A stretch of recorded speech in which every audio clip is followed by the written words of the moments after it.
Ребята, всем привет! С вами Валерий, и вы на канале Захаров Техно. Я нахожусь в Казахстане, в городе Алматы, и сегодня я хотел бы рассказать вам про доставку станков из Китая. Ну, как вы знаете, что у нас здесь есть отдельный филиал, который занимается продажей промоборудования. Ну, и я, соответственно, приехал встречать очередной груз. У нас приехал контейнер из Китая. Мы провезли лазерные сварочные аппараты 3 в 1 и лазерную очистку на склад. И также у нас есть несколько аппаратов, которые мы отгружаем сейчас нашим клиентам здесь, на территории Казахстана. Ну и у меня родилась такая идея записать для вас видео, как происходит доставка станков из Китая, какие есть нюансы, и для тех, кто хочет привезти себе оборудование, с чем он может столкнуться, какие есть нюансы и что нужно учесть для того, чтобы оборудование пришло вовремя, в целости и сохранности. И давайте пройдемся подробнее по этапам. И хотел бы отдельно вам сказать о том, что у нас будет встреча с предпринимателями здесь, в городе Алматы, которые я проведу уже в ближайшие дни. Я думаю, что сейчас вставлю один небольшой кусочек с этой встречи. Я поселился в районе центрального зоопарка в городе Алматы, он сзади на меня. Он очень зеленый, красивый с виду. И жилой комплекс, в котором я живу, сзади также находится. Он выходит с видом на горы. Тоже вот заставочка небольшая, что видно из моего окна. Погода замечательная, настроение отличное, поэтому хочу сейчас сесть в кафе и потихоньку рассказать вам по тем пунктам, которые набросал касаемо доставки из Китая. Потому что мы этим занимаемся с 2014 года. Есть наработки, которые хочется вам рассказать, показать и, соответственно, подсветить некоторые нюансы. Давайте поговорим о том, как привезти оборудование из Китая и вообще в целом какие есть нюансы, сложности и проблемы с тем, чтобы заказать оборудование напрямую. Ну, в последнее время оборудование из Китая привозят довольно многие компании, и в целом это не проблема заказать что-либо с AliExpress, либо других площадок, которые действуют онлайн. Но есть большая разница между товарами, которые привозят для себя физлица, и компании типа заводов, промышленные компании и компании в сфере B2B. Мы занимаемся поставкой оборудования уже с 2014 года, это порядка 8 лет у нас за плечами опыта о различных видах доставки, различных грузов доставки. И сейчас я набросал для себя небольшой план о том, как все-таки производится логистика в нашем 2023 году, какие есть нюансы. Ну и я, находясь в городе Алматы, также встречаю очередной груз. У нас пришел контейнер, это сборный груз. Нам приехали несколько аппаратов лазерной сварки, лазерной очистки, и приехало оборудование на склад, то есть и дополнительно расходные материалы. В этот раз мы пользовались услугами логистической компании, которая нам обеспечивала эту доставку. Но давайте обо всем поподробнее. Давайте разделим на виды и категории товаров, которые можно привезти из Китая. Одним из, наверное, наиболее крупных видов товара это являются товары обычные, хозяйственно-бытовые и различные товары для клиентов. Эта сфера называется бизнес-то-клиент, B2C. Про нее отдельно останавливаться не буду, но хочу сказать, что в принципе в России логистика налажена довольно хорошо, и в Казахстане, здесь находясь уже несколько месяцев и открыв свой филиал здесь в Казахстане по продаже промышленного оборудования, мы, конечно же, проехали различные рынки, посмотрели цены и убедились в том, что цены некоторые выше, чем даже в России. Хотя у Казахстана есть прямая граница с Китаем, и, казалось бы, логистика должна быть сильно проще и выгоднее и дешевле. Ну и с учетом того, что уровень жизни здесь, соответственно, ниже в целом по стране, соответственно, цены входные должны быть, казалось бы, ниже. Но по факту за счет объемов, за счет экономии на логистике, за счет некоторых там, не знаю, каких-то, может быть, белых или не белых схем, в России все-таки в Москве есть такие рынки, как садовод, есть такие рынки, как какие-то вещевые рынки и дополнительные рынки по продаже, соответственно, электроники, там, различных девайсов типа телефонов, фенов, Dyson и так далее. В общем и в целом, Казахстан некоторое количество грузов идет из России, что было не очевидно. Ну и также вам хочу сказать то, что про товары как бы обычного такого социального назначения, это обычные товары для клиентов. В целом Wildberries и Озон замечательно работает на территории Казахстана. Отдельно хочу сказать по поводу приложения Kaspi. Это банк Kaspi, который находится в Казахстане. Соответственно, на нем же есть небольшой маркетплейс, который также здесь в Казахстане пользуется популярностью. И, что самое интересное, товары с Wildberries также приходят в Казахстан без проблем. И из Казахстана некоторые предприниматели здесь покупают на рынке какие-то товары оптом, дешево, выставляют на Wildberries и торгуют из Казахстана в Россию, что тоже обеспечивает им довольно неплохую выгоду. Но об этом, наверное, мы не будем углубляться. Это просто мои наблюдения, которые я накопил за время нахождения здесь, в Казахстане. Я приезжаю сюда регулярно, так как у нас здесь действующая компания, и мы развиваем как транзит грузов в Россию, так и работу на местном рынке. То есть у нас направление приборы, это неразрушающий контроль, и станки. Так вот, про станки хотел бы углубиться и рассказать вам, как все-таки выглядит процесс и этапы доставки оборудования, какие есть логистические пути, как выглядит разница логистики Казахстана и России, и с какими сложностями конкретно мы встречаемся. Ну и я думаю, что вы, если захотите привезти оборудование самостоятельно, с какими сложностями и проблемами можете столкнуться. Поехали теперь по пунктам. Я рассказал вам о том, какие есть виды товаров, да, есть сектор B2C и B2B. В секторе B2C не всегда выгодно возить в белую, то есть с учетом там всех НДС и так далее, но об этом мы не будем подробно останавливаться, пожалуйста, это на оптовые рынки, вот там они знают, как сэкономить на доставке. Есть куча различных транспортных компаний типа Cargo, и они там не учитывают тип товара, а таможат все общим сборным весом, по $3, например, за килограмм. То есть тем, кому там на маркетплейсы, те, кто хотят покорить Wildberries Озон, это, пожалуйста, Cargo, это, пожалуйста, там рынки в городе Москва, которые находятся в ее пределах. Что же касается крупного оборудования, то здесь такие схемы не прокатывают, потому что мы работаем в белую, мы платим НДС, мы платим все таможенные сборы, и единственная разница заключается в том, как мы это делаем: напрямую в Китае, либо же пользуемся услугами каких-то помощников. Но об этом также чуть позже в этом видео. Ну и теперь, какие есть виды доставки? То есть мы понимаем, что груз может физически прийти в Россию либо в Казахстан, он может прийти несколькими способами. Один из самых простых способов – это большой контейнер транспортный, который все знают, как выглядит. Сейчас их очень активно используют кафе, некоторые строят из них дома. Ну а мы эти контейнеры используем для перевозки нашего оборудования, но в основном крупногабаритного. Например, в один контейнер 40-футовый вмещается до 6 больших лазерных станков. Вот сейчас фотографию вам приложу, как китайцы умудряются экономить пространство и, соответственно, деньги клиентов на транспортировке. Мы также делаем такие доставки, но это не распространенная история, потому что станки в основном все разные, под клиента, и мы согласовываем спецификацию индивидуально с клиентом. Ну, во всяком случае, это касается больших дорогих станков, которые мы везем под заказ. Ну, контейнер транспортный может прийти тремя способами. Большой контейнер загружается в Китае, и он может приплыть к нам по морю. Это северный морской путь, южный путь через всем известные каналы, и также может приехать с железнодорожным транспортом. У нас отлично работают железные дороги. В основном задержки по грузам идут из Владивостока до Москвы примерно 1-2 дня. И в целом контейнер на железнодорожном транспорте едет порядка 10-12 дней. Об этом тоже нужно помнить, и я хотел бы, чтобы вы эту информацию сейчас запомнили. Дальше она нам пригодится. Следующий вид доставки. Контейнер можно погрузить на автотранспорт, и автотранспорт может как раз-таки ехать через Казахстан. Автотранспорт может ехать через Владивосток, и автотранспорт может ехать через более ближние границы, которые находятся на территории Российской Федерации, близко с Китаем. Об этом тоже вот скриншот, пожалуйста, посмотрите, какие у нас есть логистические коридоры.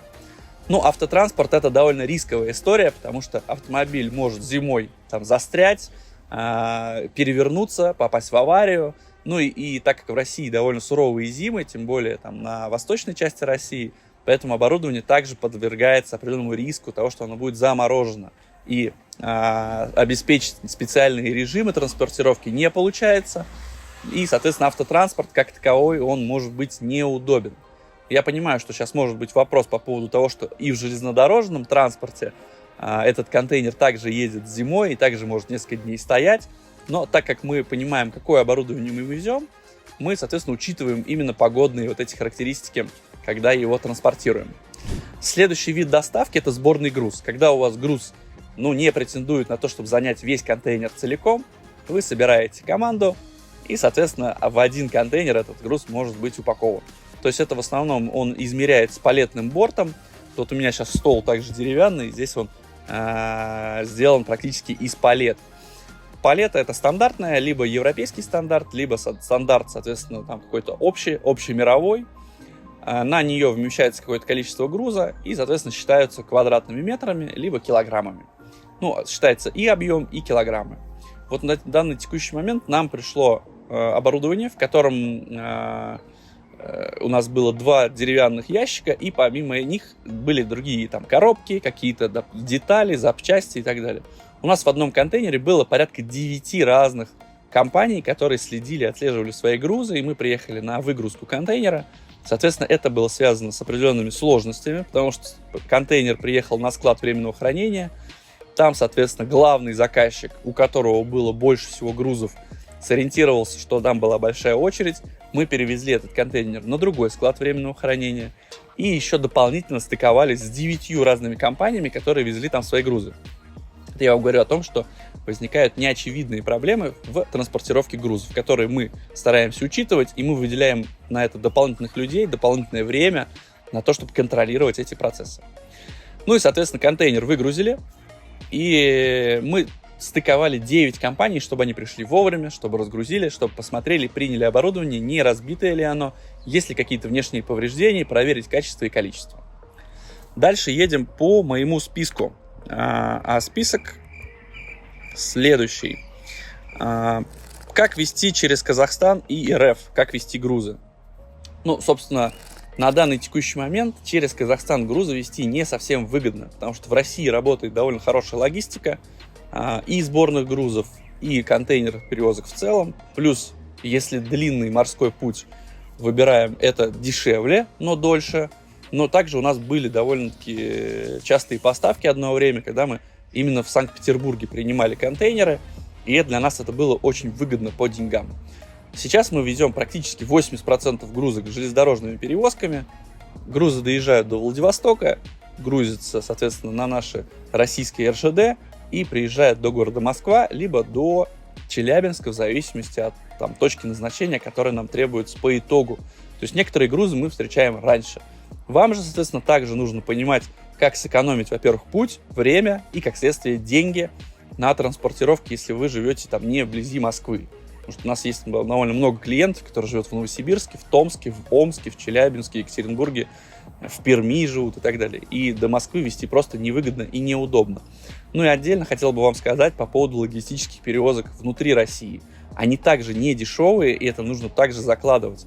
Когда у вас есть оборудование, например, в наличии на складе, и вы решили самостоятельно привезти какой-то большой станок, поймите, если он приехал в Москву, а вы живете, например, в Уфе или в Оренбурге, то вам нужно понимать, что транспортные перевозки внутри России также стоят довольно много денег. Мы, например, перед Новым годом везли один 40-футовый контейнер в Оренбург, и стоимость доставки вышла почти 200 тысяч без НДС для нас. Но это космические суммы, перед Новым годом был ажиотаж, и практически это направление никто не хотел брать. Поэтому мы также являемся участниками довольно большого количества форумов, площадок, где мы отслеживаем минимальное количество доставки по этим станкам, и, соответственно, для клиента можем обеспечить конечную сумму сильно меньше. Это, естественно, нарабатывается не разовой поставкой, а нарабатывается спустя определенное время. Поэтому это тоже нужно учитывать. Логистика внутри России может стать приличную копеечку. Едем дальше. Так, и, соответственно, давайте посмотрим этапы оплаты оборудования в Китае, как они выглядят. И давайте проследим весь путь от начала до конца, как вы, например, решили оплатить оборудование. В нашем случае мы получаем деньги от клиента.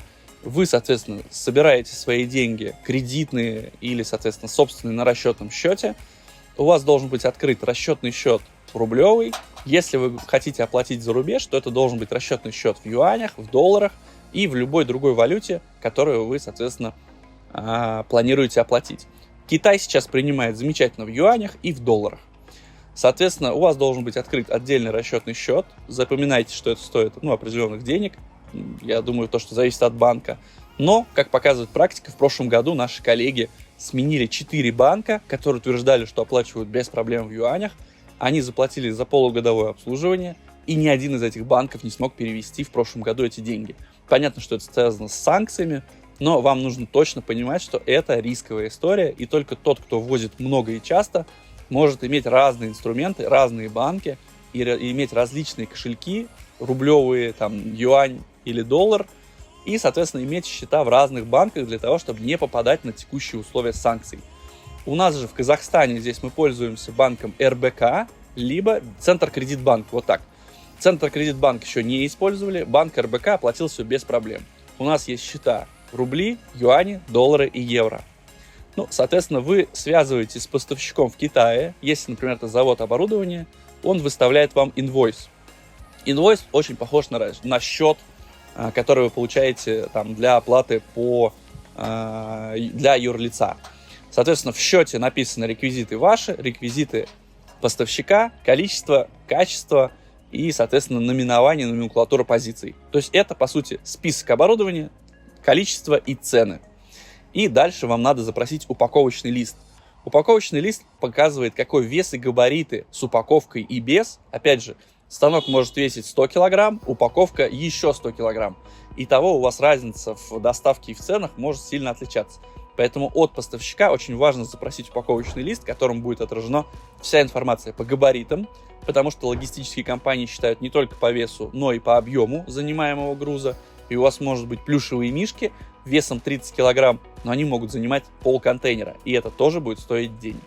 Ну, на данный момент стоимость контейнера совершенно различная. Там от 15 тысяч долларов за контейнер, доставку до России, до там 25, в зависимости от типа и характера груза. Поэтому мы рассчитываем через разные логистические компании. Где-то мы имеем, соответственно, собственные каналы, в которых мы можем запросить этот сборный груз. Ну и частенько у нас есть несколько компаний, с которыми мы эту доставку объединяем. То есть берем один контейнер, оплачиваем его и везем грузы совместно. Это тоже позволяет очень сильно экономить. Но для этого требуется определенный опыт. Дальше мы, соответственно, оплачиваем инвойс. Есть два вида оплаты. Соответственно, вы можете поручить вашему таможенному брокеру либо логистической компании оплатить за вас этот счет, но это дополнительная комиссия. То есть это порядка там от 3 до 8% в зависимости от типа компании, который может перевести просто вместо вас деньги в Китай. Если у вас, например, там валютного счета нет. Если это поставка разовая, то это наиболее благоприятный и удобный способ. Если вы заказываете оборудование постоянно, то это проще сделать самостоятельно. Вы открываете валютный счет и переводите деньги по инвойсу в Китай напрямую. Есть определенные лимиты, по которым просто можно перевести по инвойсу. Соответственно, есть лимиты там, от 15 тысяч долларов, требуется уже предоставление, соответственно, документов, куда и за что вы переводите деньги. И там, от 80 тысяч долларов, либо там, от 50 тысяч долларов, вам уже нужно прикрепить в банк валютный контракт. То есть обязательно должен быть заключен договор и валютный контракт, на основании которого вы везете данное оборудование. Тоже, соответственно, у вас должна быть юридическая поддержка, перевод и умение и понимание, как эти договоры заключать. Мы это делаем, соответственно, на постоянной основе с нашими китайскими партнерами. Вам нужно для просчета всей логистики учесть следующие налоги. Ну, во-первых, это НДС. В Казахстане НДС 12%, в России НДС 20%. Помимо НДС со всей суммы закупки, то есть если вы покупаете на 1 миллион оборудования и у вас входная цена 1 миллион рублей оборудования в России, то 200 тысяч вы заплатите сверху, это будет НДС. То есть если вы в Китае увидели на Алиэкспрессе какое-то там оборудование, имейте в виду, что цена не конечная и вам в любом случае придется заплатить налоги. Это, если касается физлит, то там есть определенные ограничения, по которым вы можете заказать это оборудование. Но в общем и в целом вам нужно понимать, что цена не конечная, и она должна включать в себя таможенные сборы на разные типы оборудования. Вот, например, на лазерные станки таможенные сборы ниже, а, например, на листогибочные станки они не попадают под классификацию, соответственно, таможенные сборы выше. Для меня это, например, в свое время было не очевидно. То есть, покупая разное оборудование, вы можете заплатить разную комиссию на таможню. Следующий этап. Вы оплатили оборудование. Соответственно, сроки изготовления оборудования в Китае. В основном 30-35 дней, если оборудование сложное, большое и дорогое. Если оборудование кастомное под заказ, сроки изготовления могут быть до 60 дней. В нашем случае ходовые станки мы заказываем заранее под нас, и они изготавливаются порядка 30 дней. Это с учетом дополнительных наших уже пожеланий. То есть мы в Китае размещаем довольно много заказов, мы работаем с разными производителями по формату в основном ODM, OEM и формату нашей собственной торговой марки. О чем это говорит? О том, что мы можем влиять на процесс поставки, на качество и спецификацию и, соответственно, комплектацию станка. То есть мы договариваемся с нашими китайскими партнерами, с нашими заводами о том, что мы у них выкупаем определенное количество оборудования в определенный там период, например, в год. И мы требуем хорошую цену и хорошую комплектацию, что тоже важно. Один и тот же завод может отгрузить оборудование совершенно по разным ценам. Он может цену предложить очень низкую, но качество по этой цене оборудования будет отвратительное. Ну, один из там ярких примеров, то вот один из станков, который мы привезли под себя, мы, соответственно, впервые работали с этим заводом, и, соответственно, завод нам сделал минимальную цену и самую плохую комплектацию. Мы это учитываем уже при поставке сейчас клиентам, но, например, вытяжка или, допустим, какие-то механические части станка нужно контролировать. Поэтому я бы вам посоветовал при заказе оборудования, во-первых, работать с крупными производителями и не выбирать производителей, у которых нет там имени и нет, соответственно, там серийности поставок. И также, работая с китайскими производителями, очень четко нужно знать комплектацию своего станка. Если вы заказываете оборудование впервые, то, наверное, стоит обратиться к профессионалам, потому что вот эти нюансы и детали, они изучаются только в процессе. И мы также набиваем шишки. Также у нас есть оборудование, которое требует дополнительного там ремонта и модернизации. И уже с клиентами мы выясняем, что, например, китайцы там поставили какую-то разную комплектацию, и эта комплектация совершенно не соответствует тому, что было заявлено изначально. Ну, вот эти все моменты мы также учитываем. Мы точно знаем то, что те заводы, с которыми мы работаем, они работают стабильно, эффективно и поставляют ту комплектацию, которую мы запросили. Итак, едем дальше. Хочу вам рассказать о том, соответственно, какие еще есть моменты. Вы оплатили оборудование в Китай. Дальше, соответственно, это оборудование изготавливается. Вы, соответственно, ждете свое время. Скорее всего, вы заплатили аванс за оборудование. Стоимость, ну, к примеру, 1 миллион. Вы заплатили 500 тысяч рублей и, соответственно, спокойно ждете, пока изготовится ваше оборудование. Дальше оборудование готово к отгрузке, вы заплатите за него последнюю, вторую часть, это 500 тысяч рублей, и производитель в Китае готов будет отгрузить вам ваш станок. Дальше начинается, собственно, процесс логистики. На завод в Китае должна приехать фура, какой-то автотранспорт, соответственно, с вашим контейнером. Этот контейнер бронируется заранее. Существует два самых ходовых типа контейнеров. Это 20 футов и 40 футов. В 20-футовый контейнер можно погрузить один большой станок и еще какие-то дополнительные части. В 40-футовый станок можно погрузить там 2 больших станка. Ну и если они в разобранном виде, я вам уже говорил, что до 6 станков. Дальше. Соответственно, вы должны понимать, что этот контейнер бронируется заранее, и он, соответственно, арендуется на весь срок доставки, собственно, станка. То есть вы его арендуете и платите, соответственно, либо фиксированную сумму, либо там, с учетом дней, количества, которым он будет в вашем распоряжении.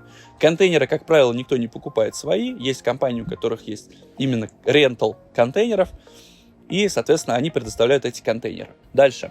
Ваш контейнер приехал на завод, китайцы загружают туда станок. Вот как раз, кстати, видео интересное, как именно грузят станок в контейнер.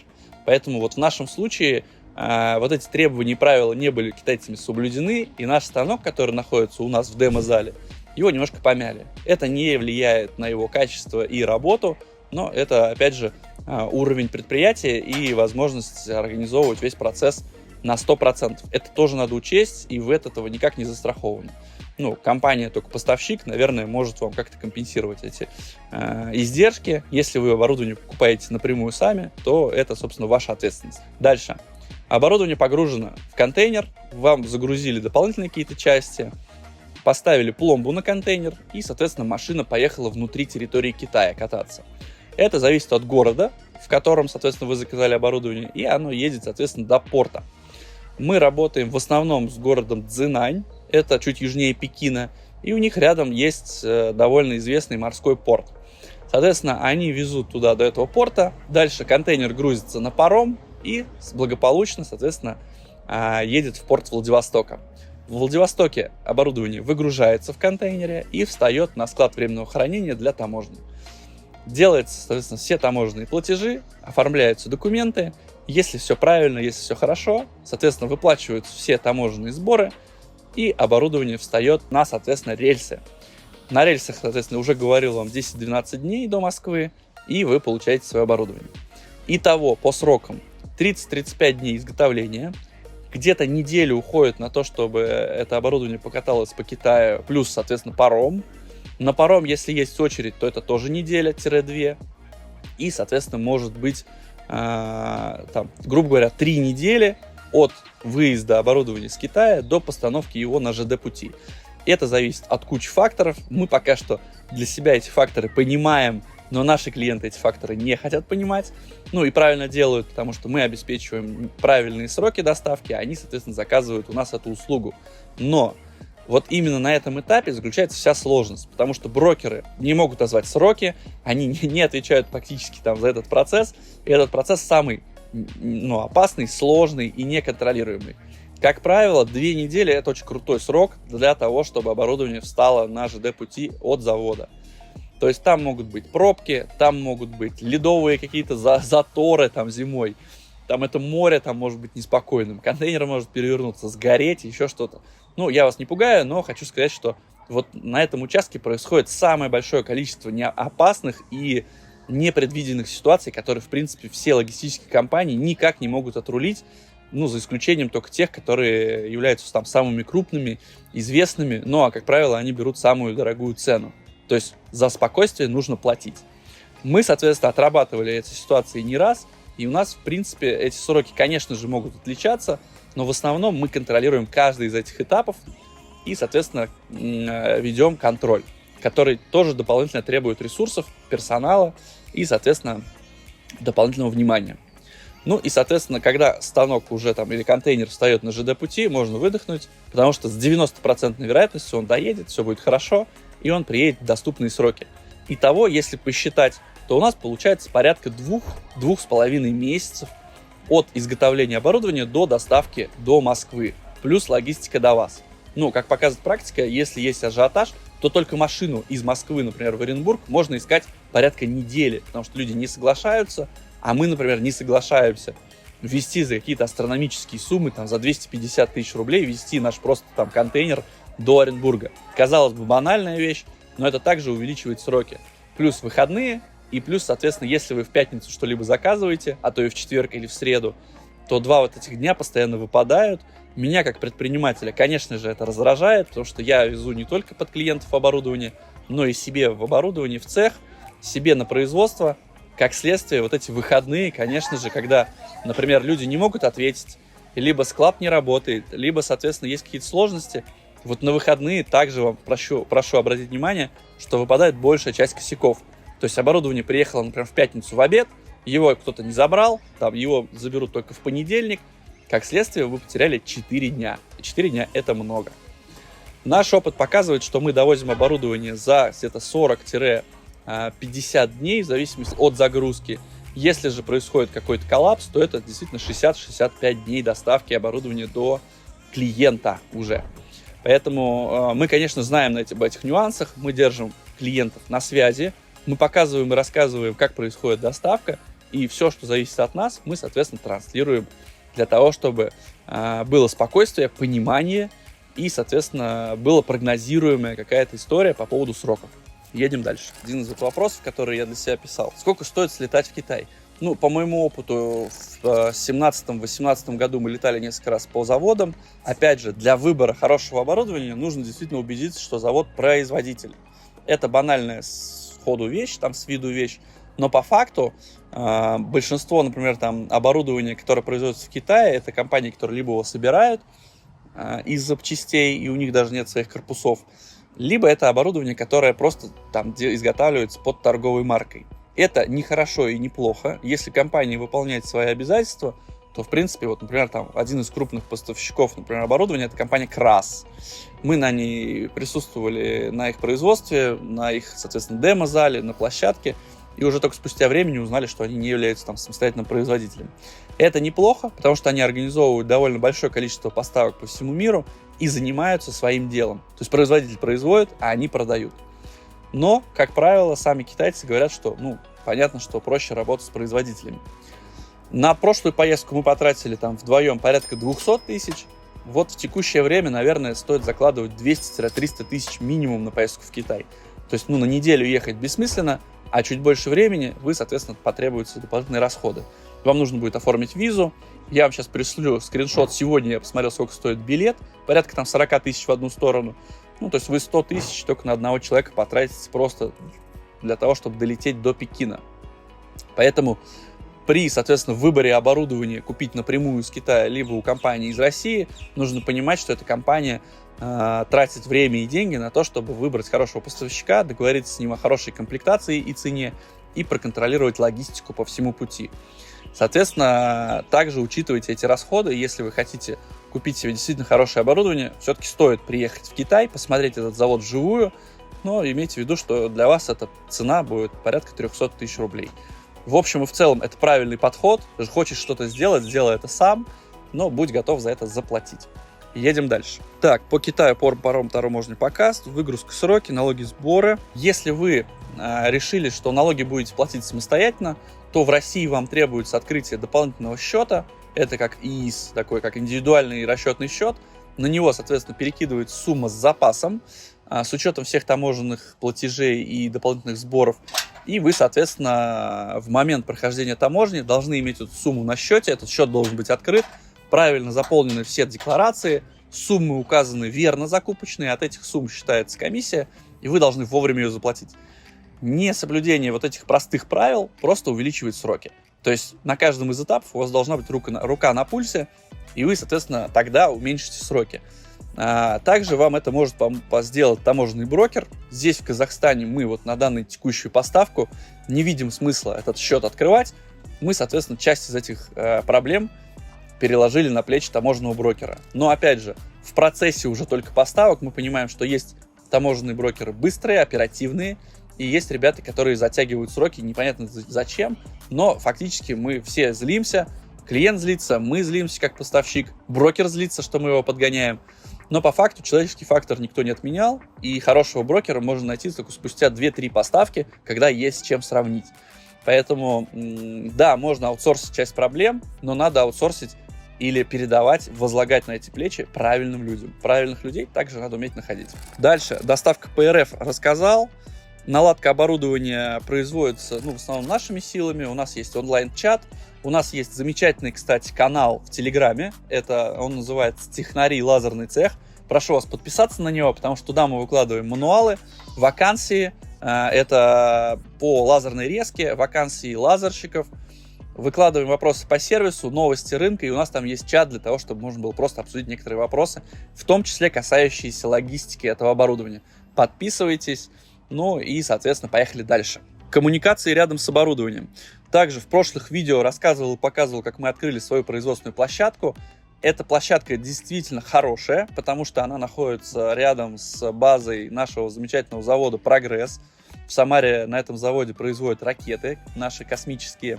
И так как этот завод такой фундаментальный, огромный, там работают порядка несколько тысяч человек, соответственно, коммуникации там уже есть, и мы открылись в одном из старых цехов этого завода, который непосредственно примыкает к нему.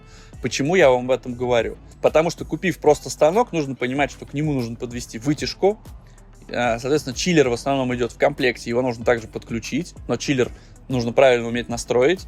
Нужно подключить электричество, это банальный вопрос, но трехфазный, соответственно, должен быть щиток, ввод, у вас должна быть правильная стоимость электроэнергии. Правильная почему? Потому что есть определенная экономика сейчас, и вот общаясь в чатах, я понимаю, что станки, которые там раньше покупали мощностью 1 киловатт, и на них замечательно зарабатывали, то сейчас люди зарабатывают на резке на сторону от 3-6 киловатт минимум.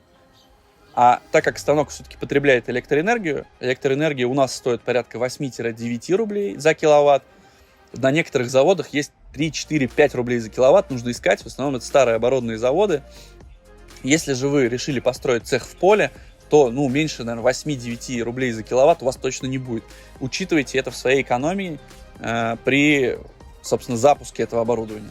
Поэтому коммуникации это 30-40% от успеха всего цеха и всего производства. И выбрать старый цех либо новый цех. Проще выбрать старый цех весь с отсутствием краски, с ободранными стенами, но с хорошими коммуникациями по правильной цене. Потому что делать это сейчас самостоятельно стоит каких-то астрономических денег. Имейте это в виду. Поэтому красота здесь не главный фактор. И отдельно хотел бы вам сказать в завершении ролика, вставлю пару кадров. У нас пройдет встреча с предпринимателями в городе Алматы. Я расскажу им, как у нас вообще в целом развивается наш филиал, какое оборудование мы возим, как мы открыли торговую марку и как открыли филиал здесь, в городе Алматы. Если у вас появятся вопросы, пишите. Спасибо, что досмотрели этот ролик до конца. С вами был Захаров Валерий. Пока!